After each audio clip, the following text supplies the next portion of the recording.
Naslednji tekmovalec, tretji po vrsti, je Zdenko Sirk, prav tako prihaja iz Mostarja, po poklicu pa je elektromonter. Tudi on bo skočil na glavo naprej.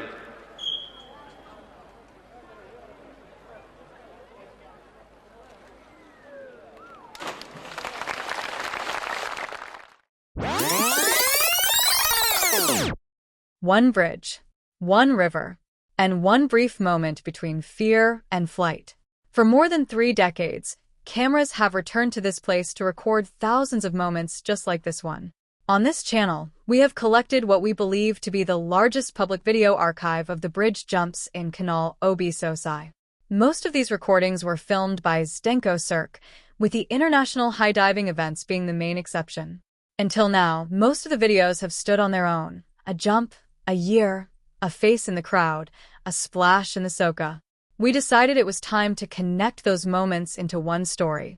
A story for foreign visitors, for younger generations, and for Slovenians who may know the image of the bridge but not the history behind it. While preparing this film, even artificial intelligence tools searching for information about the event repeatedly led us back to these same recordings. They're no longer simply home videos. Together, they have become part of the historical record. But before we speak about the jumpers, we must first understand the place from which they jump. In western Slovenia, not far from the Italian border, the Emerald Soča River passes through a small historic town called Kanal ob Soči. The name simply means canal by the Soča River. Kanal lies in the central part of the Soča Valley, where the landscape begins to open between the alpine world to the north and the Mediterranean influence to the south. Its oldest center is Contrada, a compact historical quarter formed over several centuries. The first written mention connected with Kanal and its church dates back to the year 1296. Colorful houses rise directly from the rocky riverbanks.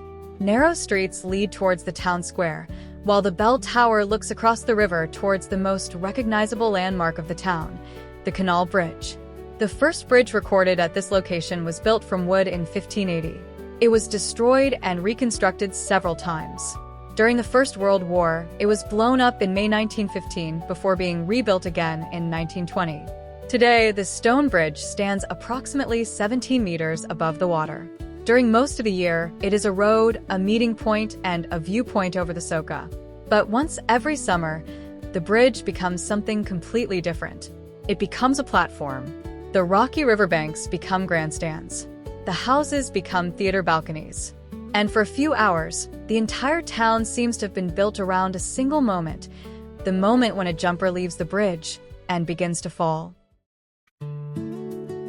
To understand how the organized competition began, we must travel to another river and another famous bridge. In Mostar, in Bosnia and Herzegovina, jumping from the old bridge into the Neretva had already become one of the most recognizable traditions in the former Yugoslavia. The Mostar tradition reaches far back into history.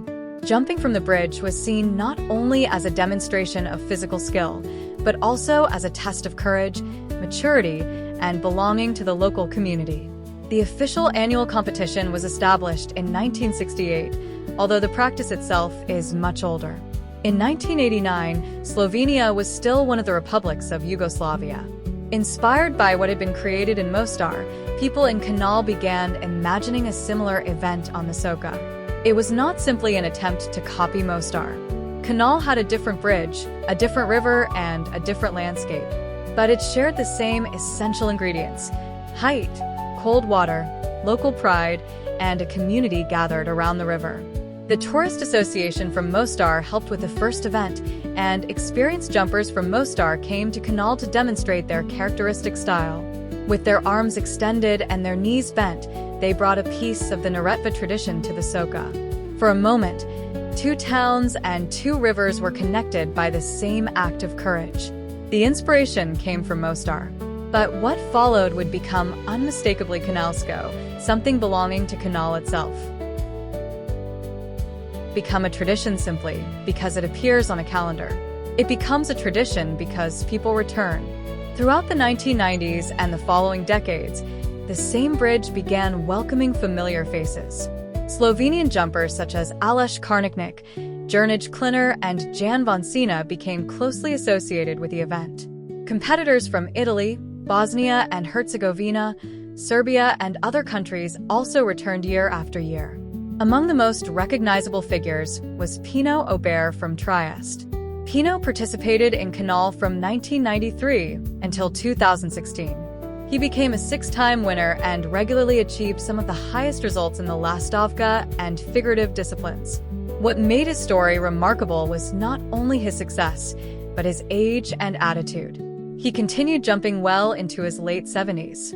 At 77, he was still training several times a week and standing on a 17-meter bridge beside competitors young enough to be his grandchildren. Pino never presented the sport as reckless bravery. For him, it was preparation, control, and trust in one's own body. A jumper needed enough confidence to act, but also enough fear to remain focused. He also brought other Italian jumpers to Kanal and developed a strong friendship with the town. Outside sport, he was an artist whose sculptures were exhibited in Kanal. When he died in 2018, the Tourist Association remembered him not only as an outstanding jumper, but as a friend and one of the symbols of the event. His story represents something essential about Kanal. The bridge does not belong only to the youngest, the strongest, or the most fearless. It belongs to those who respect it enough to return prepared. For the traditional competition, 17 meters is the defining height. But throughout the history of the event, some jumpers and organizers repeatedly ask the same question: how much higher could they go? One of the most important moments came in 1997. Igor Slovnek from Kojsko, an experienced international high diver, climbed to a specially prepared platform above the bridge and jumped from a measured height of approximately 27 meters. According to contemporary reports, it became the highest officially measured jump into water performed in Slovenia. Kanal reached another level in 2005 and 2006 when the town hosted international high diving World Cup events. Because the normal bridge was not high enough for that form of competition, a temporary structure was built above it, raising the takeoff point to approximately 23 meters. In 2005, 15 competitors representing 12 countries performed 2 jumps each.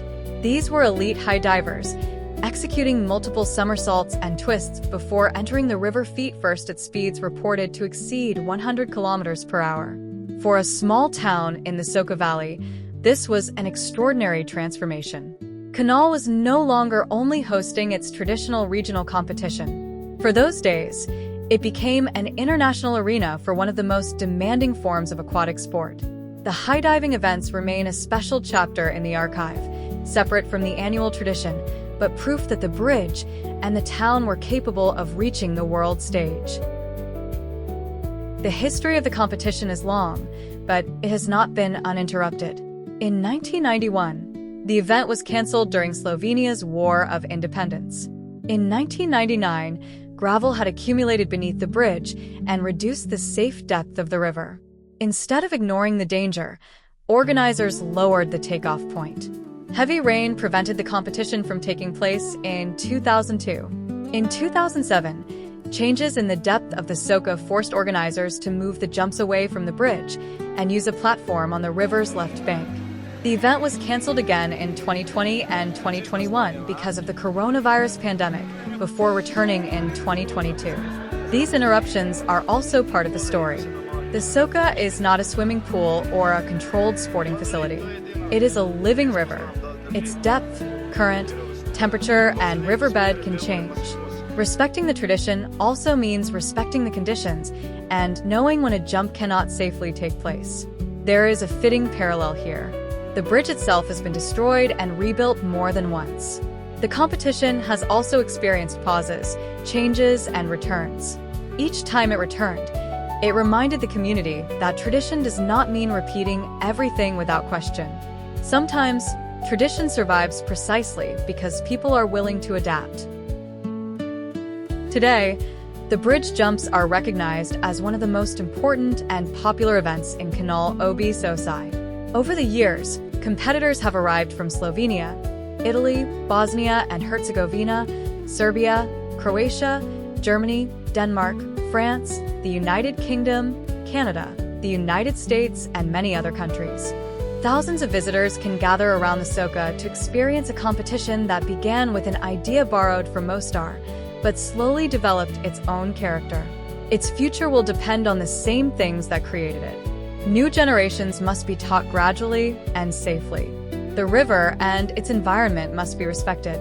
The archive must be preserved, described, and shared.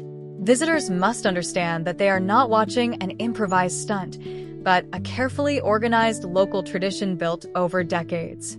Technology will continue to change the way the story is recorded.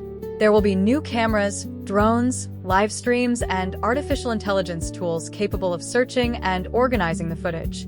But technology cannot change the essential moment. A jumper still has to stand at the edge. The crowd still has to become silent. And for one brief second, the jumper is suspended between the stone bridge and the emerald river. Mostar provided the original inspiration. Kanal gave the idea a new home. Zdenko's camera helped preserve it. And every jumper, organizer, firefighter, spectator, and volunteer added another piece to the story. From Yugoslavia to independent Slovenia, from VHS tapes to YouTube, from human memory to artificial intelligence, the technology has changed, but courage has not. And somewhere above the Soka, the next jumper is already waiting for silence.